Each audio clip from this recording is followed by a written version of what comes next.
If you have children, this should come as no surprise. Families are borrowing beyond their means to send their kids to college.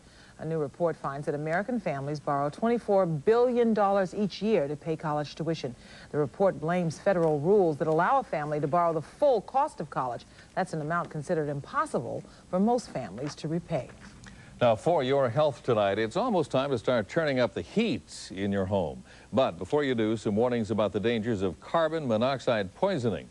Carbon monoxide poisoning claims some 1,500 lives across the country every year. The usual culprit, furnaces that aren't clean or ones that are not working properly. As you tune up your automobile, you should tune up your heating equipment.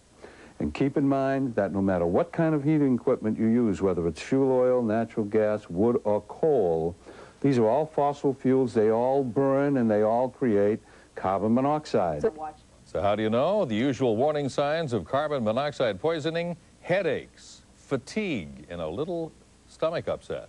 Best advice, get your heating system serviced before you have to use it. We continue our series profiling candidates for President of the United States. Where do they stand on the issues? Tonight, Texas Senator Phil Gramm, a conservative Republican. Gramm told WBZ John Henning he may not be the candidate for all.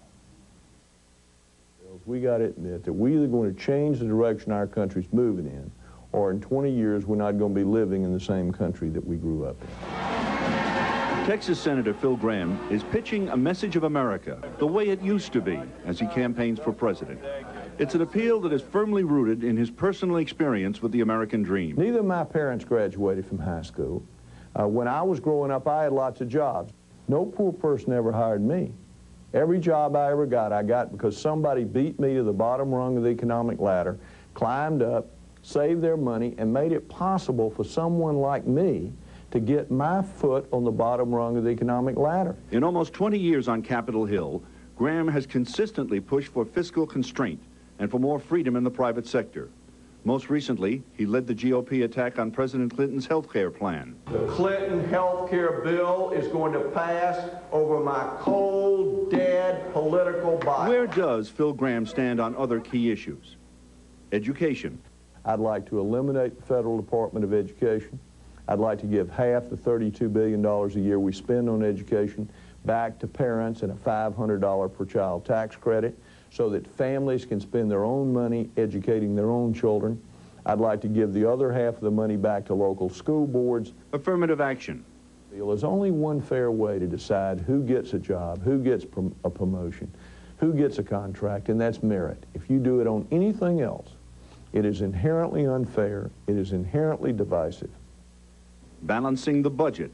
If we're going to permanently change American government, we're going to have to make the tough decisions that are entailed in balancing the federal budget. And I think that if you look at my record, that no one is more credible on the issue of balancing the federal budget than I am. Gramm will tell you outright he's not the candidate for all the voters. His biggest win so far was a tie, a surprising tie, with Senator Bob Dole in the Iowa straw poll. But so far, that has not been a booster shot for his campaign.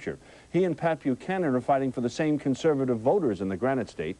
Graham's problem is that Buchanan has done well with those voters before, and once again, he has the endorsement of the influential Manchester Union leader. Liz? Okay, John, thank you very much. Was I having trouble with the word Republican? I don't know, you seem to be coughing going into I know, but it had nothing to do with politics at all. You better not, or I'll tell your husband on you. Hey, let's check with Bruce and find out. We keep hearing threats of rain. We get to see some, Bruce. Yes, we certainly are. We've got record cold and snow diving southward through the Midwest, and here comes an entire package of rain developing down here and coming up to you Yankees. I'll have the details for you shortly. And join WBZ News 4 tomorrow morning from 5 to 7 a.m. And don't forget to turn your dial to WBZ News Radio 1030 before you go to bed tonight. Bruce Schwegler and New England weather. WBZ News 4 continues. Hi, everybody. These pictures in late this afternoon from Vermont. Note, only about 40% leaf color change up there. It's not this weekend, but the following weekend that we get peak fall colors across far northern Vermont. Also note there's a lot of green there. Vermont, northern New Hampshire, and much of Maine have not had the severe drought that we've had down here. Therefore, plan accordingly. Plan for this, too. We've got some rain on the way to start the weekend, and then beyond that, it's going to be turning fair and cooler. The heaviest rain late tomorrow through the first part of Saturday. As we check out conditions now with clouds, a little hazy out there. Temperatures in the 60s, dew point at 60. It's getting rather muggy. And across the region, temperatures are in the 60s, 50s up north. And as we head to the south, at 71 in Manhattan, the pollen count is on the low side. At country, we have a big package of moisture coming up out of Dixie, heading rapidly to the northeast.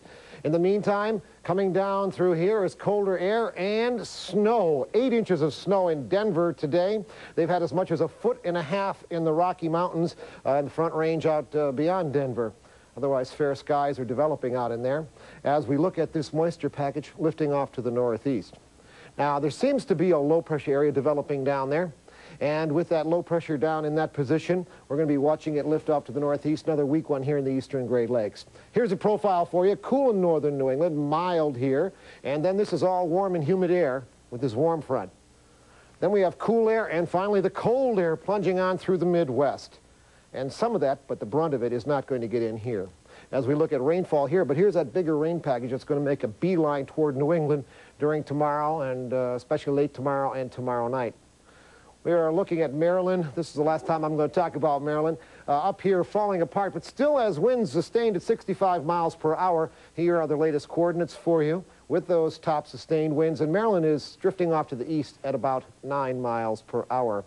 Our forecast for tonight calls for the mild, muggy, cloudy weather. A light southerly breeze. There'll be some patchy ground fog and also some sprinkles out to our west. But I don't think it'll get in here. Temperatures will be in the 60s, some upper 50s in the suburbs.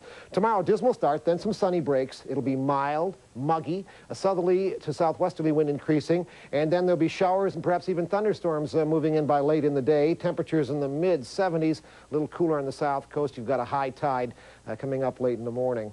For the inbound commute, clouds, a little patchy ground fog here and there, and temperatures on the muggy side.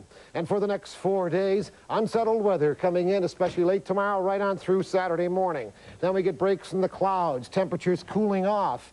And for Sunday, it'll be chilly. In fact, Sunday morning, darn cold. Monday looking fair and cool as well, but not as cold as it is in Denver, where it's 27 degrees right now. You believe that with a lot of snow today. All right, Bruce, thanks. Yes, sir. Well, turning to sports, we look forward toward the playoffs. Yes, we do. Are you going to make fun of that? You are, aren't you? No, I'm not. It's a new and Nice. it is a new and gentler me. I'm not going to make fun of that. Thank you. Okay, but try it again later and see how it comes out. Bob LaBelle is coming up next. I'm not done yet. From the makers of Basic Instinct, it's called Showgirls, and it's creating quite a stir. Stay tuned for Joyce.